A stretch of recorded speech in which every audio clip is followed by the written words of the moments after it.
Everyone, আজকে মঙ্গলবার, সকাল বাজে 7টা। তো মিনির এখন ঘুম ভেঙে গেছে।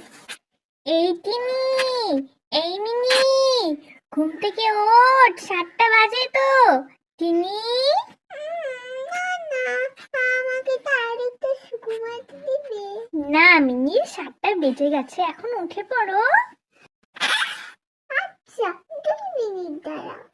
আচ্ছা বাবা, ঠিক আছে। টিনির ঘুম থেকে ওঠা কমপ্লিট এবং তাদের হাত মুখ ধোয়া হয়ে গেছে। এখন টিনি আসবে সকালের ব্রেকফাস্ট করতে। ইনিমিনি, তোদের জন্য নে, আজকে আমি দুধ আর পাউরুটি বানিয়েছি। না দিদি, তুমি তো জানো আমার দুধ খেতে ভালো লাগে না। কি বললি তুই? মারবো চল, চুপচাপ করে দুধটা খেয়ে নে বলছি। ঠিক আছে, খেয়ে নিচ্ছি। এবার তুই